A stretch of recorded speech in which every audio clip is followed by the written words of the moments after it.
Voilà, bien le bonjour tout le monde. Donc aujourd'hui troisième vidéo de rasage, toujours au coupe-chou. Aujourd'hui petite dédicace à Mister Darko parce qu'on va sortir le gros blaireau rouge, hein, le gros manche tout rouge comme il dit. Évidemment ça peut prêter à confusion. Et voilà, donc on va tâcher de raser tout ça, le crâne, sans finir aux urgences, hein, ce serait sympa. Donc pour ce faire, je vais utiliser celui-ci, Riga Razor 7/8e. Une bonne lame sympathique aussi, avec un évidement plus near wedge que carré vidé, quarterolo pour les anglophones. Voilà, donc ça c'est une très bonne lame aussi, très douce, très tranchante aussi, enfin ça c'est mieux. Et alors pour tout ce qui est finition et tour des oreilles, là je termine en général au Mercure 37. Bon, ça c'est un classique, hein, avec une lame Gillette, c'est quoi là, elle est jaune, 7 o'clock. Là. Ça c'est pour les finitions ici et derrière. Il y en a qui font tout au coupe-chou, mais ça moi je manque un peu de pratique à ce niveau-là, donc je préfère jouer la carte de la sécurité que de me couper dans l'arrière de l'oreille. Et voilà, oui, au niveau savon, bah, pour le crâne j'utilise presque toujours ça, moi, Pro Raso Vert. C'est du classique. Je dirais que c'est une valeur sûre, voilà. Donc on va commencer.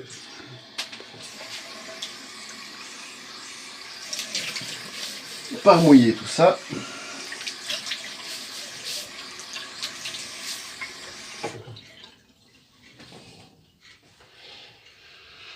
Alors pour le crâne, j'espère que la hauteur de la caméra ça conviendra. Que de toute façon j'aurais difficile de la placer plus haut.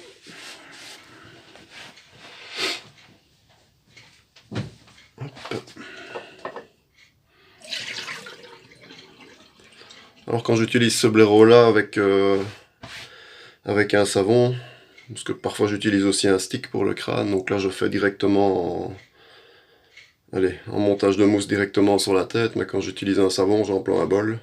Voilà. Hop. Donc ça pour ceux qui ne le connaissent pas, c'est un blaireau Razorrock, si ma mémoire est bonne, le nœud fait 34 mm. Donc pour le crâne c'est vraiment bien. Pour le visage ça va aussi, mais c'est un peu gros quand même, enfin moi je trouve. On a un peu tendance à s'en mettre partout.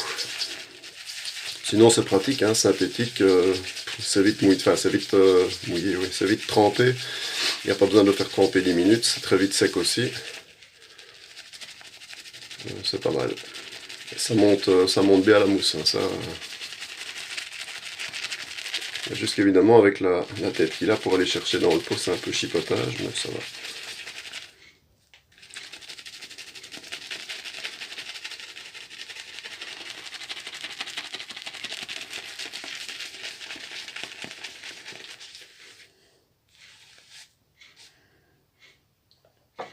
Hop.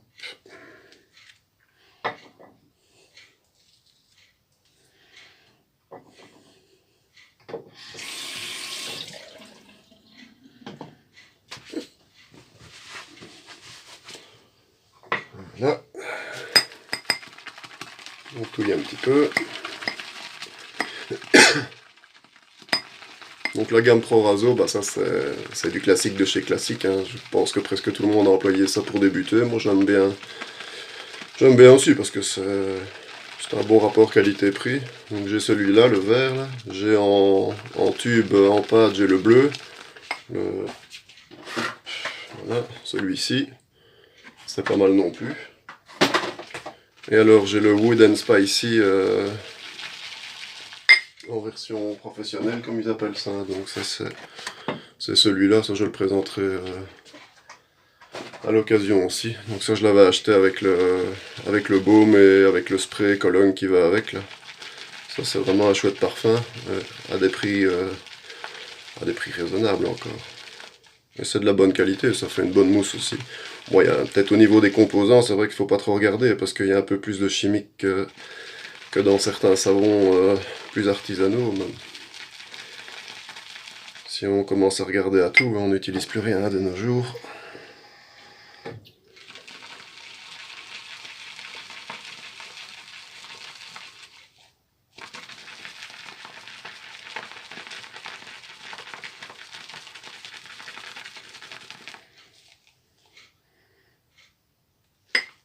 Voilà, donc ça c'est un blaireau vraiment qui fait mousser très fort. Je ne sais pas si c'est dû au synthétique ou si c'est dû aller à la taille à la taille du nœud, à la taille de la touffe, mais il va vraiment très bien pour ça.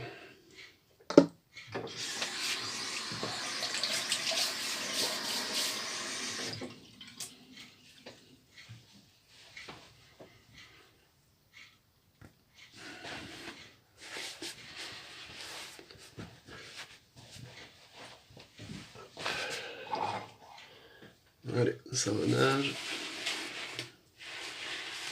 Essayez de pas en envoyer partout, ça c'est un peu le problème des synthétiques, c'est que si on y va trop vigoureusement, ça envoie des éclaboussures un peu partout sur le miroir notamment. Ça fait toujours plaisir à madame. Surtout quand elle vient de le nettoyer. Dans ces cas-là, je prends une loque et je frotte moi-même. Enfin, une loque, oui, ça c'est encore un terme bien belge. Vous dites comment, vous, en France? Une petite serpillière ou un sopalin, hein, parce qu'un sopalin, nous on dit un essuie-tout, hein. Il y a des belgicismes. Oui, donc je frotte le miroir moi-même afin d'éviter tout incident diplomatique.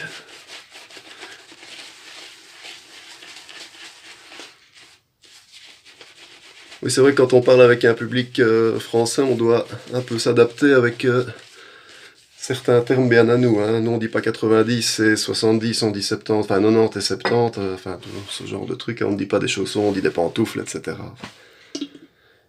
Sinon, en général, les gens du Nord, hein, les ch'tis, comprennent encore bien, vu qu'ils sont presque voisins et cousins aussi, mais quand on commence à s'éloigner un peu plus de la frontière, on doit adapter les expressions.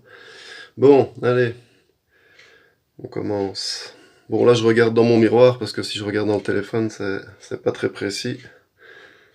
Oui, donc au niveau de la tenue, bah, moi je le tiens comme ça, et alors il faut... Comment? Au niveau de l'angle, il y a un autre membre du 3C, qui est aussi membre d'ailleurs du forum rasage traditionnel, Johan, qui m'avait dit tu tiens ta lame et tu fais comme avec un peigne. C'est pareil. C'est vrai que finalement c'est un peu la même chose, à part qu'un peigne ne coupe pas.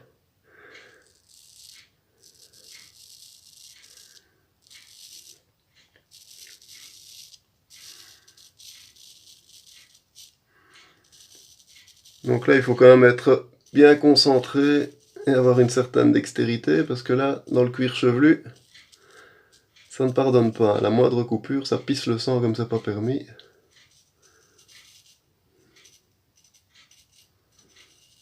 En plus, moi j'ai une implantation de cheveux un peu anarchique, là, ça part un peu dans tous les sens. Voilà, une fois que j'ai passé l'épi, ça va tout de suite mieux. Voilà. Bon, on voit que ça ramasse bien. Je sais pas si on voit les cheveux dedans, mais... ouais, j'ai oublié mon petit gant de toilette pour essuyer la lame.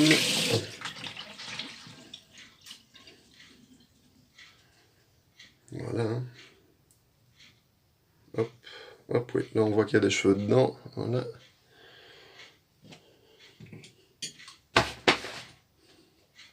Alors l'avantage au coupe-chou, c'est que pour ma part en tout cas, il n'y a pas besoin de faire deux passes. Hein. Un coup, et c'est parti. Tandis que quand je le fais uniquement avec un rasoir de sécurité, un DE, je dois faire une passe dans un sens, une passe dans l'autre pour que ce soit nickel. Ici, c'est pas utile. C'est rasé directement de près. Mais je dois dire que je ne le fais pas systématiquement au coupe-chou à mon crâne. La plupart du temps, même, je le fais avec un DE. Pas vraiment par flemme, mais...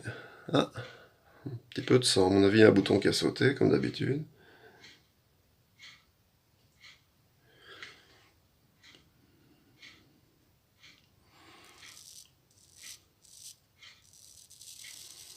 Sinon, c'est toujours le même principe. Hein. Essayer de plus de faire travailler le poignet et comment...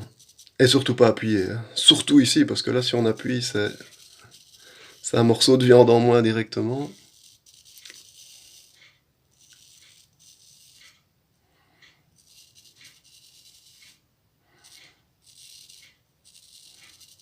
Alors j'ai déjà vu des virtuoses qui font leur crâne complet au coupe-chou et qui font ça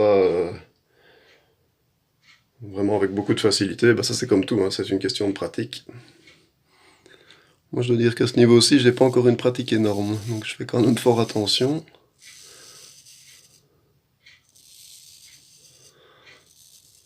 Surtout, vous voyez, hein, j'ai des vilains boutons là aussi, pour ça je suis vraiment embêté.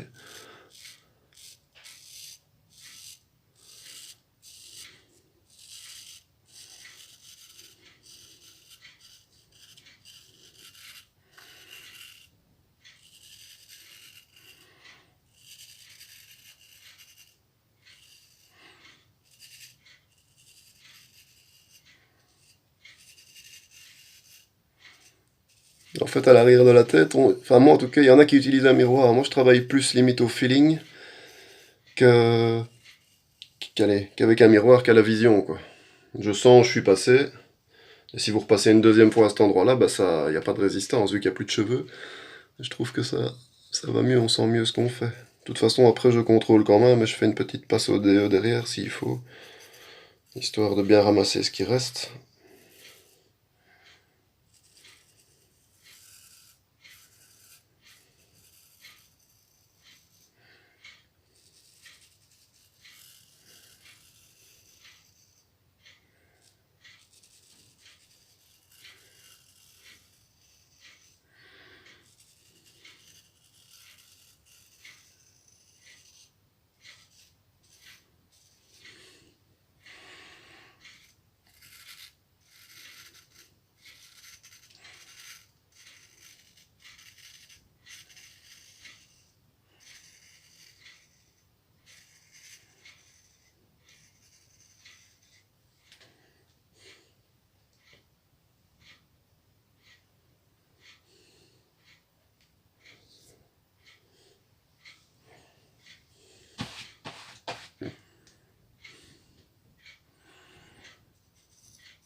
En fait, faut comme pas. De toute façon, ça c'est comme sur la barbe, hein, faut pas essayer de se dépêcher, mais enfin ici encore moins, quoi.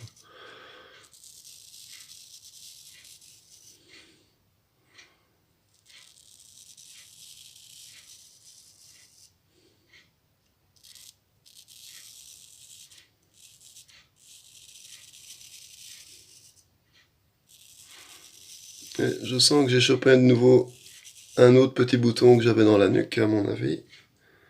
Ah oui, voilà, ça c'est gagné. Et comme avec ça c'est tranché net, bah ça saigne fort. Pas longtemps, mais fort.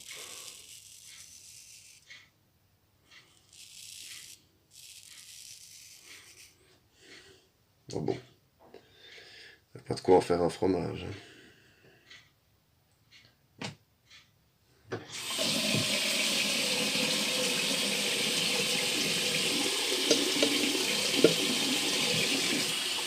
Juste rincer mon gant de toilette qui est rempli.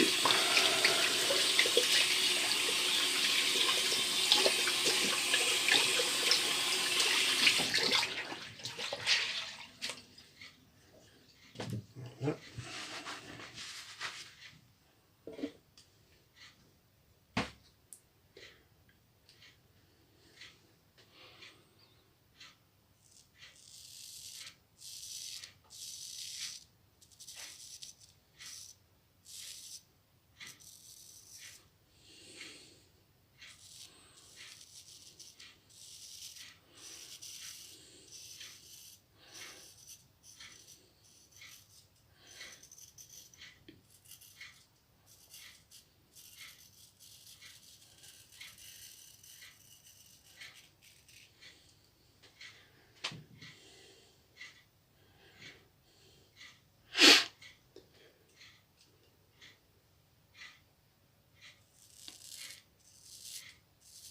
Et ça, je dirais que encore plus qu'avec la barbe, comment le tranchant doit vraiment être au top. Parce que le cheveu, moi je trouve en tout cas, oppose plus de résistance que la barbe. Donc il faut vraiment que ça coupe nickel, hein, sinon c'est le bain de sang assuré. Si ça coupe pas bien, vous allez avoir la lame qui ne glisse pas, qui ne traverse pas les cheveux si on veut, qui ne glisse pas bien. À un moment, vous allez accrocher au niveau du cuir chevelu. Et là c'est gagné à tous les coups, c'est coupé.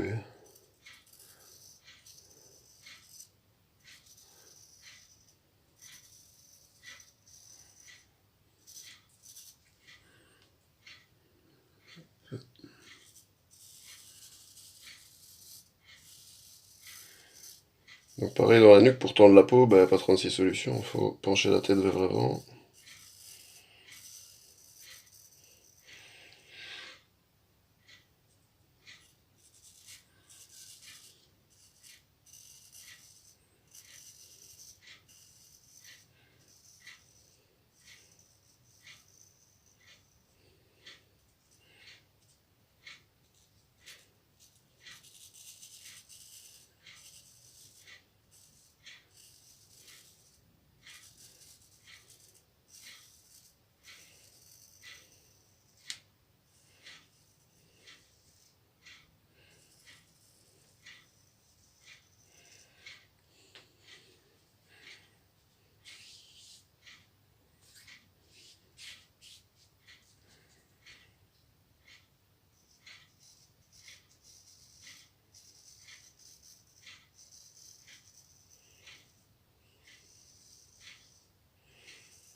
Hein.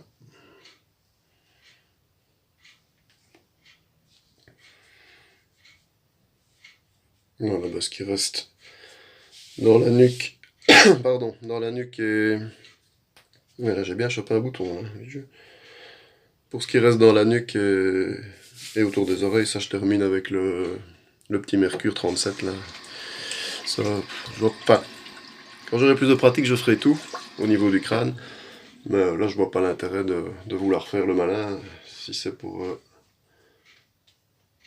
éventuellement rater mon coup. Voilà. Faut savoir rester humble. Voilà. Donc. Sinon, surtout le devant ici, c'est vraiment comme une peau de fesse avec non, avec le coupe-chou. Il n'y a pas besoin de passer deux fois. C'est nickel.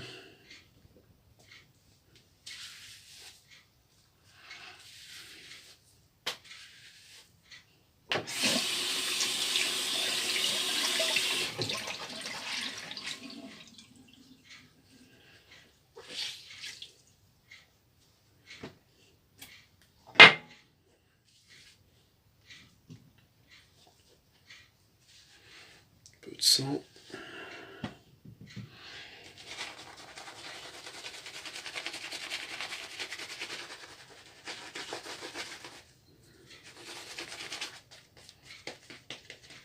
Hop.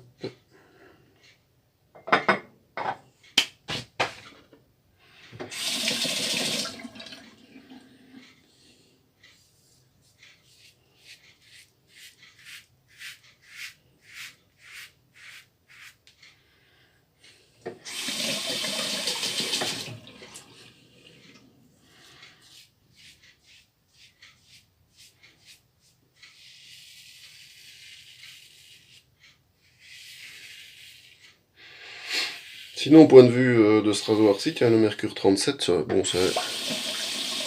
c'est du connu et reconnu, mais c'est vrai que c'est un petit DE qui fonctionne vraiment très bien, même pour la barbe. Hein. Enfin, moi, j'utilise presque plus jamais un DE pour me raser la barbe, mais c'est c'est un bon rasoir, franchement.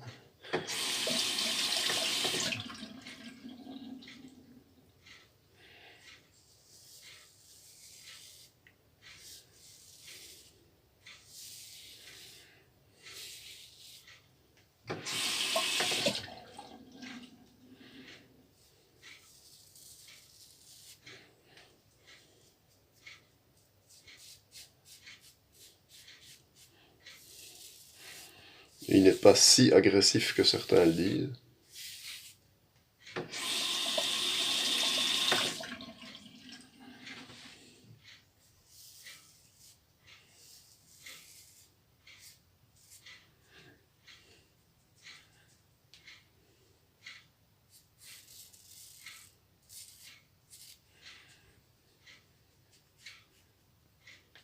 Un tout petit peu ici.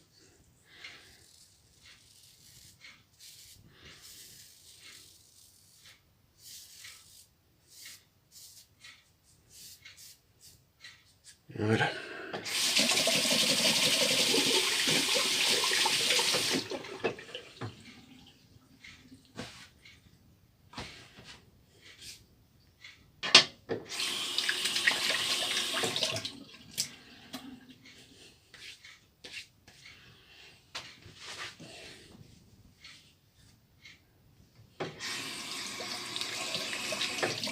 Mousse.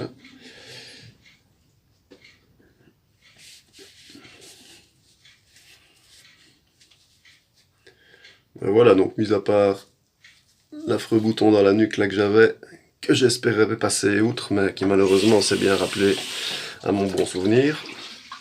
Ça n'a pas trop mal été. Oui, forcément, ça saigne. Mais bon, c'est pas un drame.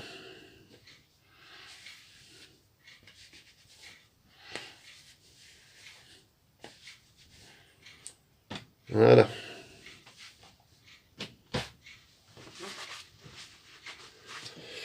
Et alors pour terminer, j'ai oublié de le sortir.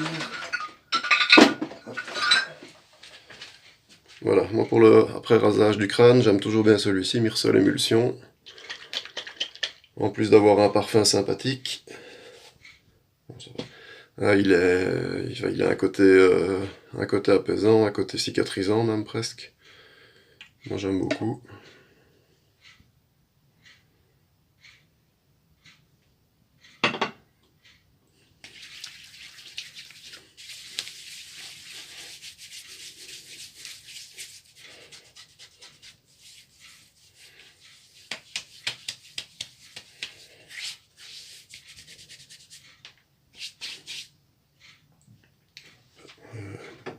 C'est le seul souci des baumes quand on les met après, c'est que ça colle un peu aux doigts.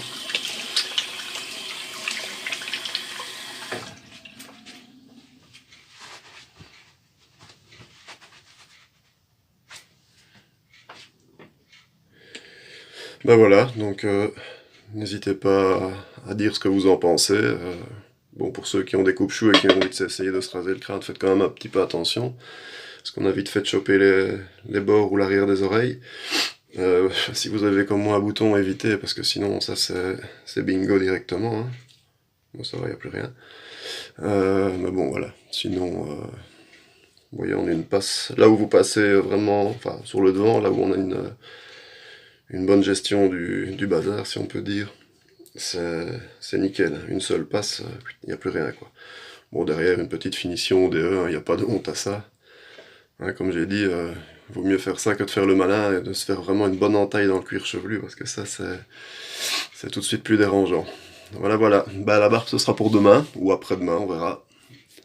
Et bah oui, donc ça, j'en profiterai aussi pour essayer de sortir un savon ou un autre produit que je n'ai pas encore vu présenté sur le forum. Voilà.